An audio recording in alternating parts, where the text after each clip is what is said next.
Hey guys, it's Carrington here, and I am here to kind of explain what is going on with the iPhone lineup and to explain what's going on with the iPhone XS and XS Max.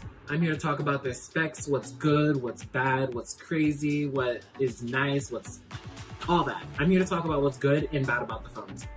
And take this however you want. Most of this is going to be opinion because I've just had one for I don't know, some random number. I've had it for like a little bit, I guess. I mean, I got it in December, right? Yeah, I got this one in December.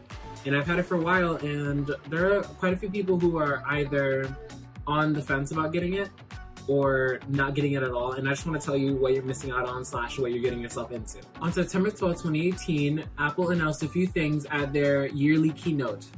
They announced the iPhone XR, the more expensive iPhone XS, and the even more expensive iPhone XS Max, along with the Apple Watch Series 4. Now, everyone knows that the iPhones are very, very expensive, but they're also really good, I guess. I mean, I like Apple. I mean, I wouldn't be doing this video if I wasn't an Apple fan. iPhones are popular amongst everyone. iPhones are not only popular to the children and teenagers that are in high school. Apple is also popular amongst adults for more than just the iPhone. They're popular for Mac, iPad, and all those other shenanigans that they have going on. I don't know. Apple's popular for all of that. iPhones serve as a trusty cell phone that is guaranteed quite a few years, and also it is a status symbol for many. There are a couple things that are new for the XS, but also a lot of things that aren't new, but are kind of new, I guess. To Apple, they did a huge thing for iPhone, but it really isn't a surprising upgrade. It's literally nothing. The iPhone XS and iPhone XS Max are both incremental upgrades. As the S can suggest, they don't really, compared to the X, they don't really, do much. They're not really much better than the iPhone X because they're basically the same phone, but that's when we're talking about the standard size XS. Mainly what's new with the XS Max, and the reason people would get it is because it's big. It's big and the screen is nice. It's 6.1 inches and has a 2688 by 1200. It is OLED technology, which means that instead of having a backlit panel like every other iPhone that's not an iPhone XS or X, not the XR, has a screen that is called LED backlit. Other iPhones that aren't these top-of-the-line iPhones, there's a backlight behind all of those things, which is what causes the iPhone to look washed out at times.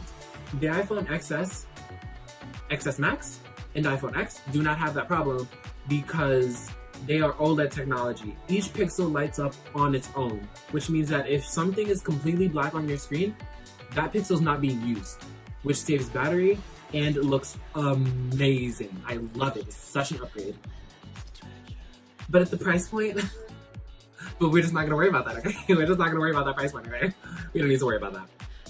But anyways, the iPhone XS Max is a gigantic screen. It's a little hard to reach some points at a time. Like when I have to scroll down for the notification center, such a stretch. When I have to reach all the way there for the control center, it's like I might as well just press the volume button because this is such a stretch. But that's okay because the phone is nice. So I deal with it. I mean, you get used to it after a while anyways, so it's okay. Another thing that's new with the phone is that it has stainless steel bands wrapped around it. Now, the iPhone X had it, but the iPhone XS did it just a little better. A little better, okay? A little better. Not too much better, but just a little better. Anyways, it's much more durable than the iPhone X was. A selling point of the whole new lineup of phones is Face ID. This phone comes with advanced Face ID. Like, the Face ID algorithms are just quicker to unlock, but that's not...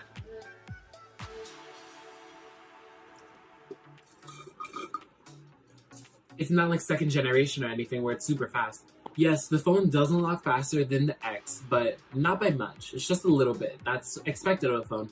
So advanced Face ID is just like, okay, Apple. It features an A12 Bionic chip, yes. Yes, an A12 Bionic. Do you know what that is? Me neither. It has a next generation neutral engine. You know what that is? Me neither. It's just something that is a price point. It's a sell point. So, it's A12, like, whoa, so nice. Of course, there are the expected upgrades over the previous generation's iPhone, Of course, there are a few expected upgrades over from the previous generation, like a faster processor, faster this, that, and the third, more RAM. All that is expected of a phone now, because what are you just gonna do, leave it back? Like, duh. Now, the camera is what sets itself apart from the X just a little bit, by barely. Alright? The XS and XS Max both feature Smart HDR. Smart HDR makes your pictures look nice than before. Smart HDR has more processing behind it, so of course it's going to make your pictures look better, depending on the situation, of course. I mean, if you want to take pictures in front of the sun, in front of a bunch of lamps, that's not going to work out with no phone. But the iPhone XS Max will struggle just a little bit less to have you take pictures like that. Pictures that look bad, pictures that are unexposed, pictures that have very dark areas next to really light areas. The phone will do great with that because of the post-processing that is involved when taking the picture. Now, a huge selling point for Apple during the keynote, and still till this day, is the adjustable bokeh effect. Alright, the adjustable bokeh effects allow you to adjust how blurry the background is compared to the foreground of a picture. Alright, because if this was a picture, it would focus on me and then it would blur out the background. Adjustable bokeh just allows you to make the background more blurry or less blurry. It doesn't do much. The standard blur is just fine, but that's honestly just a software thing. I don't know why they couldn't put in iPhone X because it's literally just software. But I guess that's something only the next generation neutral engine in the A12 is capable of. And that's not fine, but I'm not part of Apple. I don't know what's going on in there. The iPhone XS Max and the iPhone XS has 4K 60 frames per second video recording. In the front, on the flip side, on the front selfie camera, you have 1080p 60 frames per second video recording, which before it was 30 frames per second, I believe, in the iPhone X and everything under that.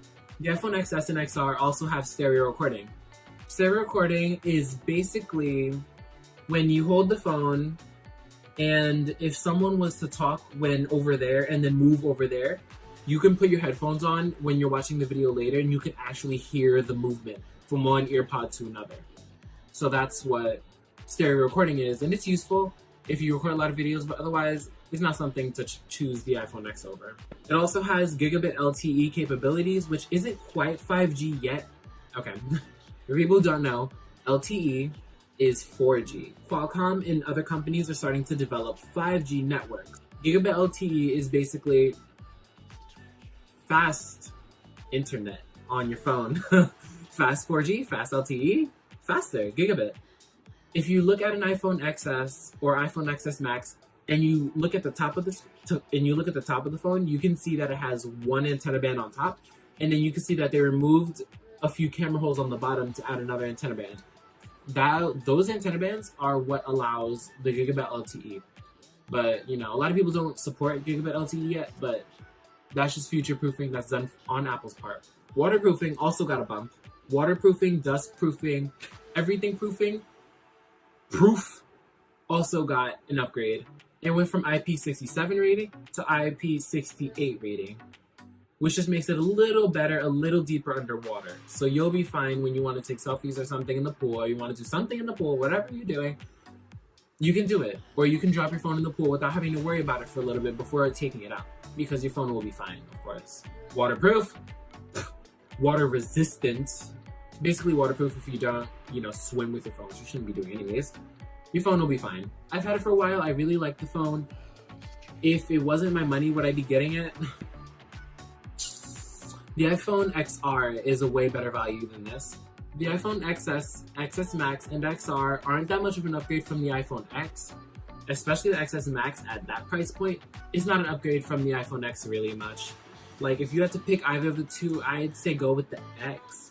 But if you're gonna have something and you're just gonna keep it for 1 year, you might as well get the XS or XS Max, whichever one suits you fancy. Or if you're just looking for something that's budget friendly but you still want the latest iPhone, get the XR.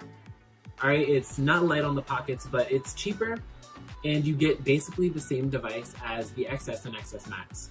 That's basically it, but the last thing I want to say is, guys, get used to this price point. The price point of $999 and $1,099, please get used to this price point, because Apple has clearly seen in the recent months and the recent year that no matter how expensive the iPhone is, people are gonna buy it. This is where iPhones are going, and I really like the direction that they're going in. The phone is great. The phone is great. I love it. That's it. Like it, hate it, whatever you want to do. I like it. And I hope you guys do too. If you guys get it, if you guys don't get it, if you guys don't get it, you're not missing out on anything. You might as well wait till next year. If you get it, I hope you like it as much as I do. And I will see you guys later, okay? Bye.